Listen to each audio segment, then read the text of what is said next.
الحمد لله رب العالمين والصلاة والسلام على أشرف المرسلين وعلى آله وأصحابه أجمعين وبعد. أعوذ بالله من الشيطان الرجيم. بسم الله الرحمن الرحيم. يا أيها الذين آمنوا كتب عليكم الصيام كما كتب على الذين من قبلكم لعلكم تتقون أيام معدودات. صدق الله العظيم وبلغنا رسوله النبي الكريم وبعد. برادران اسلام،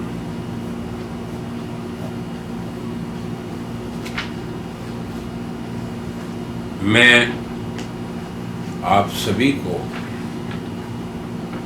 مبارکباد پیش کرتا ہوں کہ اللہ تعالیٰ نے رحمان نے اپنے فضل و کرم سے ہم سبھی کو رمضان المبارک میں پہنچا دیا۔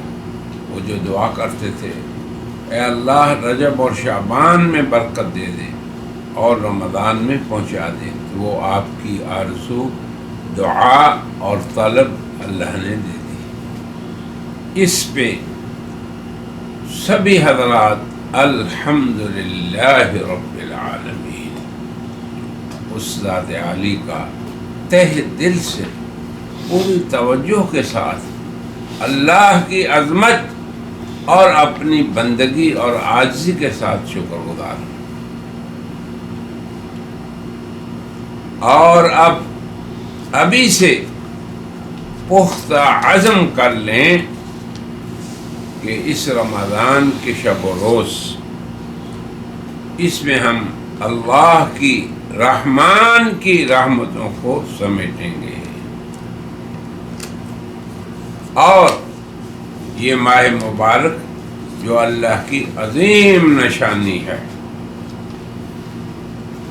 اس کے بارے میں اللہ کا ہم سے کیا تقاضا ہے۔ اب آپ دیکھیں کتنا ہی خوبصورت، محبت بڑا، محبت سے لبریز خطاب ہے اللہ کا۔ یا ایھا الذین آمنوا،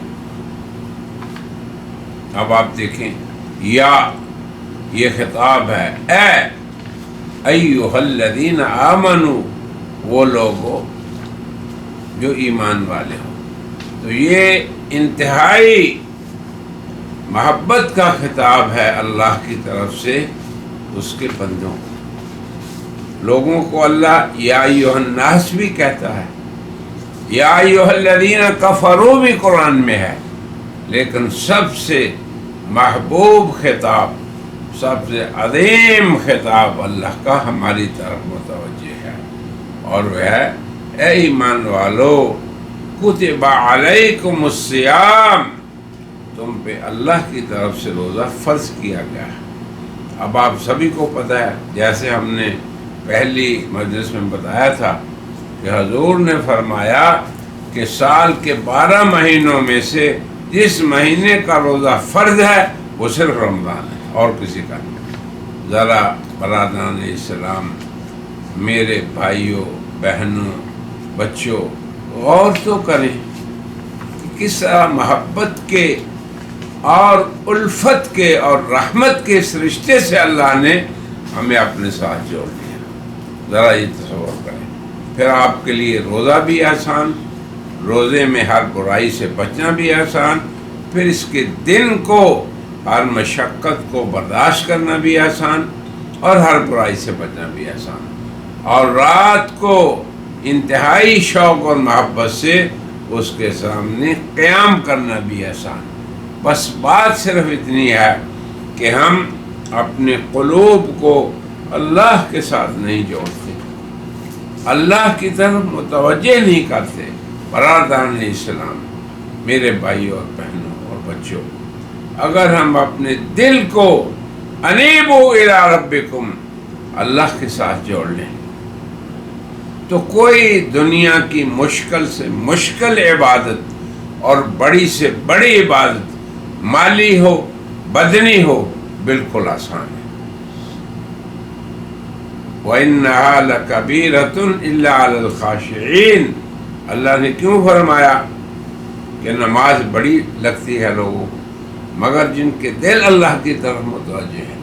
تو اصل بات یہ ہے، گزارش آپ سے یہ ہے کہ آپ ابھی سے اپنے قلوب کے ساتھ اپنے رحمان الرحیم آقا و مولا کی طرف متوجہ ہیں، اور عزم کر لیں کہ ہم نے اس پورے مہینے کو اسی طرح گزارنا ہے جیسے ہمارے رسول صلی اللہ علیہ وسلم، مربی آدم، محسن انسانیت، معلم بشریت، جنہوں نے ہمیں کتاب و حکمت سکھائی اللہ سے سیکھ کے، اور اسی طرح ہم گزاریں۔ پھر کیا ہوگا کہ ہر وہ رکاوٹ جو اللہ کی فرما برداری اور ہمارے نفس کے درمیان آئے گی، نفس چاہتا ہے کھانا پینا سونا، مگر ہم اس کھانے کو بھی اللہ کے حکم کے مطابق بنائیں گے۔ یہی روزہ ہے اصل میں۔ اللہ نے کھانے پینے سے آپ کو منع نہیں کیا، روزے کا معنی ہے رک جانا۔ اللہ نے تو اپنی معصیت سے آپ کو روکنے کے لیے روزے کو فرض کیا۔ اس آیت کے اندر اسی مضمون کو اللہ نے بیان فرمایا ہے۔ تو اس لیے میری گزارش ہے کہ شروعات سے ہی آپ اس مضمون کو سمجھ جائیں، اور روزے کے اس خوبصورت پہلو کو کہ جو روزہ روزے دار کو کمال بخشتا ہے، جمال بخشتا ہے، اس کے اخلاق میں خوبصورتی آتی ہے، اس کی فکر اور سوچ میں طہارت آتی ہے، اس کے دل کے اندر اخلاق فاضلہ کے ساتھ محبت پیدا ہوتی ہے۔ یہ روزے کا وہ جمالیاتی پہلو ہے جس کو اس آیت میں اللہ نے ذکر کیا کہ روزہ ہم پہ کیوں فرض ہوا۔ اور اگر ہم یہ سمجھیں کہ صرف روزہ صبح سے شام تک کھانے کو ترک کرنے کا نام ہے، اور پھر خوب سیر ہو کر صبح کھانا اور سارا دن سوتے رہنا، اور پھر شام کو خوب سیر ہو کے کھانا، یاد رکھیں اللہ نے انسان کے اندر مادی ضرورتیں بھی رکھیں، جسمانی ضرورتیں بھی رکھیں، اور روحانی بھی رکھیں۔ تو اس کی تفصیل انشاءاللہ اس کے بعد کی مجلس میں ہم بیان کریں گے۔ آج ہمارا مخصوص یہ مقصد ہے کہ ہم روزے کی فرضیت کے مقصد کو سمجھیں۔ تو روزہ اس لیے فرض کیا کہ تاکہ تم صاف ستھرے ہو جاؤ، تتقون، صاحب تقوی ہو جاؤ، اس زیور سے آراستہ ہو جاؤ جو تمہیں خوبصورت بنائے گا۔ ابھی تک تو شیطان نے ہمارے سامنے ہمارے بد اعمال کو آسان بنایا اور انہیں ہی خوبصورت بنایا۔ روزے نے ہمیں کیا سکھانا ہے کہ ہمیں ہمارے بد اعمال آگ محسوس ہوں، جہنم میں جلنا محسوس ہوں، قابل نفرین ہوں، قابل نفرت ہوں، اور اچھے اعمال ہمیں اچھے لگیں، خوبصورت لگیں۔ تو یہ قوت اور یہ طاقت اللہ نے روزے میں رکھی، اسی لیے فرمایا کہ اس لیے فرض کیا لعلکم تتقون، تاکہ تم متقی بن جاؤ، تاکہ تمہارے دلوں کے اندر جو زنگ لگ گیا ہے 11 مہینوں میں، اس زنگ سے ان کو پاک کر دیا جائے۔ یہ ہے تقویٰ۔ اور تمہارے دلوں کے اندر جو بزدلی پیدا ہو چکی ہے، شیطان کے مقابلے میں تم مغلوب ہو چکے ہو، تو تمہارے اندر ہمت پیدا ہو جائے اس عدو مبین سے مقابلے کی۔ تو یہ ہے تقویٰ۔ روزے سے اللہ کی اطاعت سے، یہ نہیں کہ روزہ بذات خود ہی اللہ کی بندگی نہیں، یہ بندگی ہے، اللہ کی عبادت ہے، مگر یہ متعدی عبادت ہے۔ جیسے ایک عمل صالح ایسا ہوتا ہے جو دیگر عمل صالح کو آسان کرتا ہے، تو یہ ہے روزہ۔ یہ سمجھے روزے کے اس فلسفے کو۔ اللہ نے فرمایا تاکہ یہ تمہیں کچھ بنا دے. کیا بنا دے؟ تتقون. اب متقی کی صفات بہت ہیں. ایک انتہائی خوبصورت تعریف حضرات صحابہ میں سے اور خلفائے راشدین میں سے حضرت علی رضی اللہ عنہ سے منقول ہے. انتہائی خوبصورت چیز. وہ فرماتے ہیں کہ تقوی یہ ہے الخوف من الجلیل، سب سے بڑی ذات کا خوف دل میں آ جائے. اور ویسے بھی خوف چھوٹوں کا تو ہونا بھی نہیں چاہیے. مخلوق کا کیوں ہو؟ تم سب برابر ہو. خالق کا خوف ہو، مخلوق کا نہیں. تو یہ فرمایا کہ سب سے بڑی رب جلیل کا خوف تمہارے دل میں. اب آپ دیکھیں روزہ کیسے ہماری مدد کرتا ہے. آپ ایک مخصوص وقت تک کھاتے ہیں، اس کے بعد نہیں. پھر ایک مخصوص وقت پر کھولتے ہیں، اس سے پہلے نہیں. کیوں؟ یہ رحمان کا ہی حکم ہے. یہ ایک مثال میں دے رہا ہوں. تو الخوف من الجلیل. تو روزہ معصیت کو ہمارے سامنے بدنما بناتا ہے اور طاعت کو ہمارے سامنے خوشنما کر دیتا ہے. بالکل شیطان کے برعکس. شیطان کیا کرتا ہے؟ زین للناس حب الشہوات من النساء والبنین. وہ زینت پیدا کرتا ہے ہمارے لیے. کس میں؟ شہوات کی پیروی میں. جو نفس کہے وہ کرو. پھر آگے فرمایا عورتیں، بنین، اولاد، والقناطیر المقنطرہ، دنیا کے خزانے، والخیل المسومہ، اچھی سواریاں. ایسے ہی اب آپ چلتے جائیں، پڑھتے جائیں.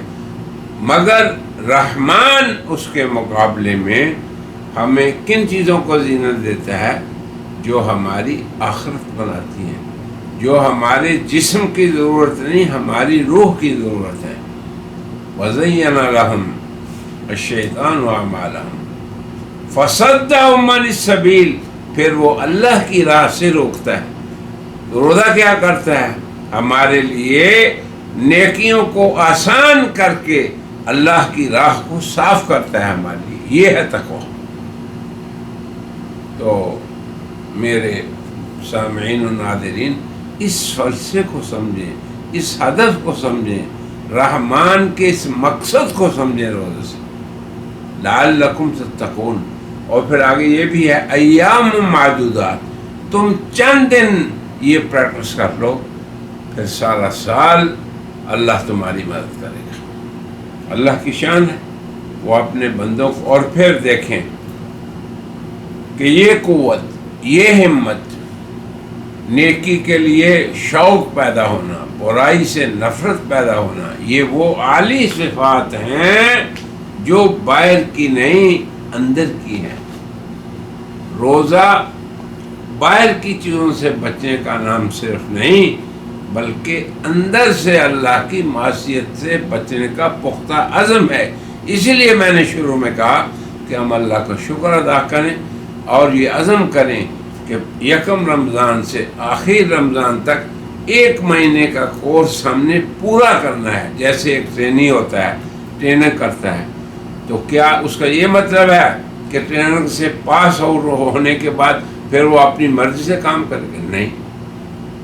ایک کیڈٹ اگر ٹریننگ کے دوران سیکھتا ہے کچھ تو وہ اپنی عملی زندگی میں اس پہ برتتا، اس کی عملی تطبیق کرنا چاہتا ہے. ایک پولیس کی ٹریننگ لینے والا اس لیے ٹریننگ لیتا ہے کہ اپنی زندگی میں اس پہ آگے عمل کرے. بعین ہی ایک مومن اگر 30 دن روزے رکھتا ہے تو اس لیے نہیں کہ روزہ نکل جائے تو وہ اللہ کی بندگی سے بھی نکل جائے، بلکہ اللہ نے فرمایا کہ اگر تم یہ معدود دن ویسے گزارو گے جیسے ہمارا حکم ہے تو سارا سال ٹھیک رہو.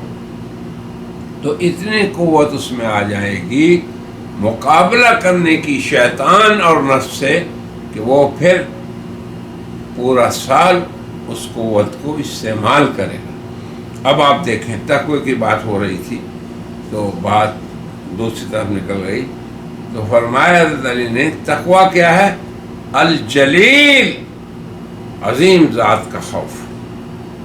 اب روزہ کتنا معاون ہمارا ثابت ہوتا ہے، کتنا مددگار ثابت ہوتا ہے۔ کاش کہ ہم اس روزے کو ڈھال بنا لیں، جیسے کہ حضور نے فرمایا الصوم جنہ، یہ ڈھال ہے۔ جیسے ڈھال تمہیں دشمن کے حملے سے بچاتی ہے تو یہ تمہیں نفس اور شیطان کے حملے سے بچائے گا۔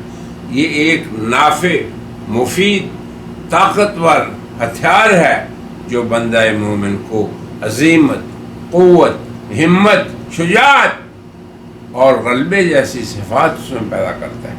آگے پھر فرمایا والعمل بالتنزیل، یہ تقوی کی بات ہو رہی ہے۔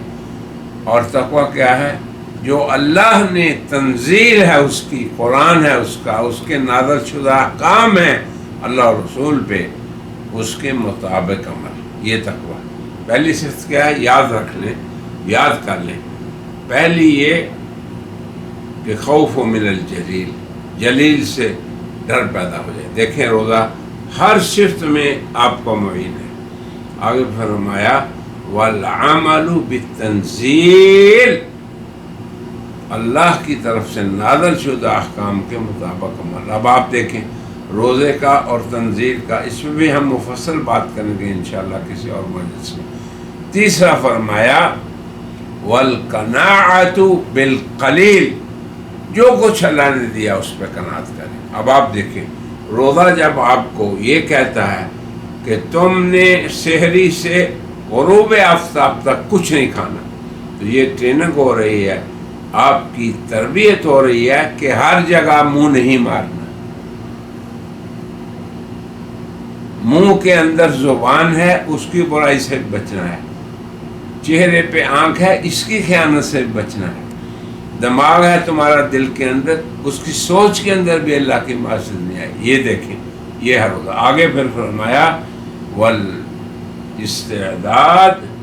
لما بعد الرحیل، یہ دنیا چونکہ فانی ہے تو اللہ صرف اسی زندگی میں تمہیں رہنے کے لیے اسے نہیں پیدا کیا، یہ تو کھیل تماشا ہے۔ تو پھر فرمایا حضرت نے کہ آخرت کی استعداد اور تیاری کرنا، یہ صفات ہیں تقوی کی، یا یہ تعریف ہے تقوی کی جو حضرت علی رضی اللہ عنہ سے مروی ہے۔ کیا ہے؟ پہلی صفت جلیل سے خوف، دوسری صفت تنزیل پہ عمل، تیسری صفت قلیل پہ قناعت، جو بھی اللہ نے دیا۔